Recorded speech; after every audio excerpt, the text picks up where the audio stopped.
लुधियाना के सुनील और उसकी बीवी रीटा एक अच्छे और संपन्न परिवार से ताल्लुक रखते थे। एक दिन रीटा की भाभी उसके घर आती है। रीटा, तुझे तो पता है तेरा भाई कुछ नहीं करता, ऊपर से 2 बच्चों की जिम्मेदारी, बेटी भी बड़ी हो गई है। तू तो बुआ है, कुछ मदद कर सकती है तो कर देना। कहाँ पैसे हैं भाभी, बस समझ लो किसी तरह हम लोग भी दिन काट रहे हैं। 2 ही तो कार है और मेरी बेटी भी बड़ी हो रही है। अब उसके लिए कार लेनी है तो 10 लाख का खर्चा तो लग ही जाएगा। तभी वहाँ सुनील आ जाता है। अरे शशि, क्या है, तू हमेशा पैसों के लिए परेशान क्यों रहती है? वैसे क्या जरूरत थी बेटी की शादी इतने बड़े घर में तय करने की? अरे पैसे नहीं थे तो ऐसे ही कर देती कहीं शादी। इतने बड़े होटल में क्यों कर रही है शादी? लेकिन यहाँ तो मामला शादी का है, डेट तय है। दरअसल तेरे भतीजे के पीएफ के पैसे आने हैं, पर उसमें देर हो रही है। जैसे ही पैसे आ जाएंगे मैं तेरे अकाउंट में डलवा दूंगी। ठीक है, हम लोग सोचकर बताएंगे।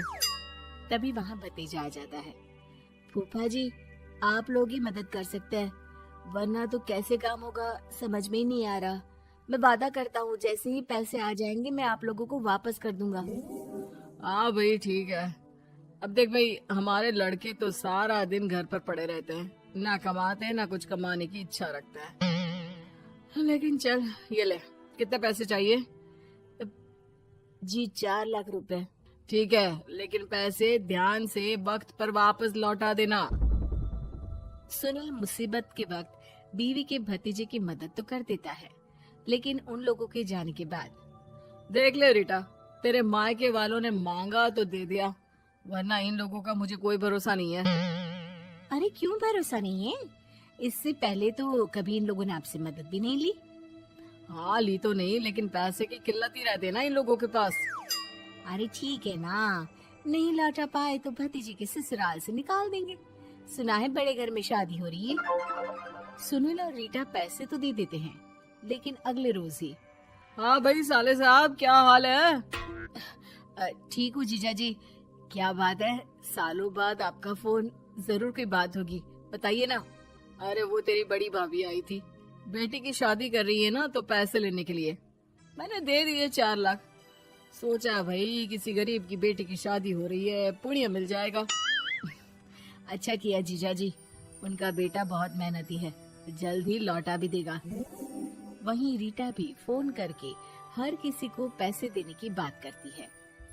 रीटा की भाभी शशि के पास उसके भाई का फोन आता है।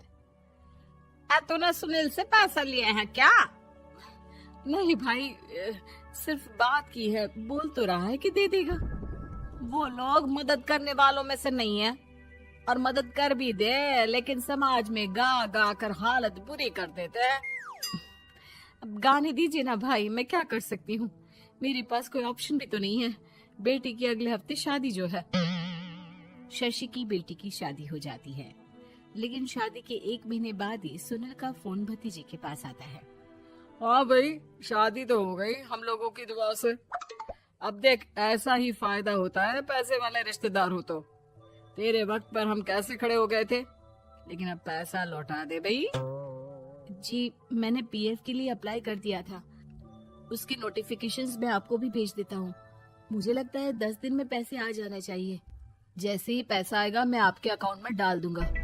और ना जी ना, कोई नोटिफिकेशन नहीं चाहिए, पैसा चाहिए, पैसा। ठीक है अंकल, बस 10 दिन का समय दे दीजिए। अभी हफ्ता भी पूरा नहीं होता कि भतीजे के पास उसके गांव के दूर के चाचा का फोन आता है। अरे बेटा, क्या बात है, सुनील के कोई पैसे ले रखे हैं तो दे क्यों नहीं देता? हाँ चाचा जी, बात तो हुई थी, 10 दिन का वक्त मांगा है, उम्मीद है हो ही जाएगा। अरे फोन कर रहा है, रोज बता रहा था कि बेटी की शादी में मदद की थी।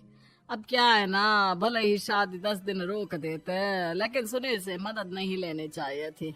याद है ना, मधु की मदद करके कितना बदनाम कर दिया था उसने पूरे घर को सोसाइटी में।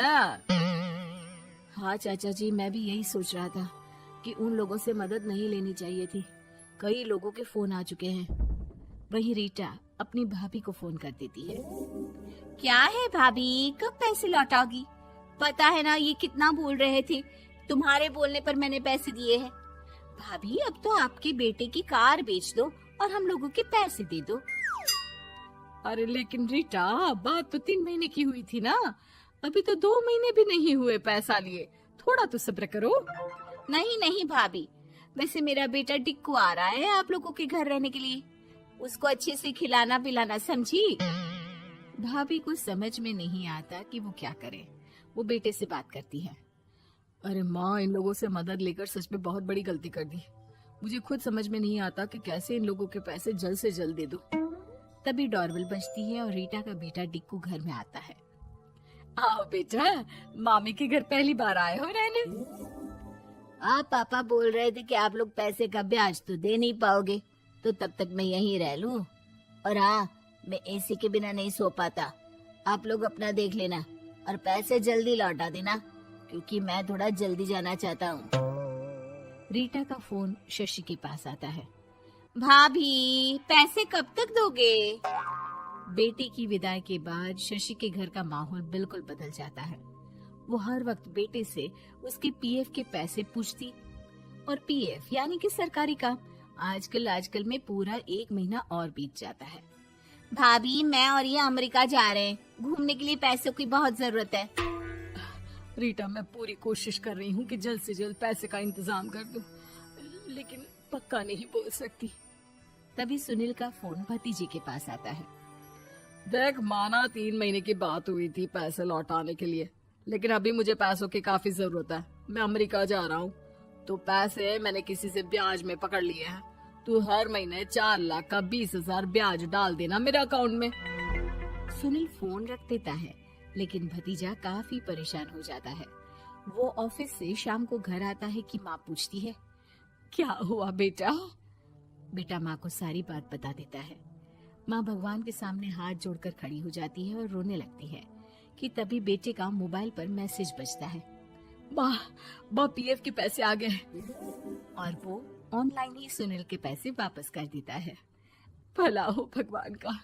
लेकिन आज एक बात तो समझ में आ गई, मदद हमेशा उन लोगों से लो जो मदद के बदले आपसे मदद में दी गई रकम ही वापस लें, ना कि समाज में आपकी इज्जत।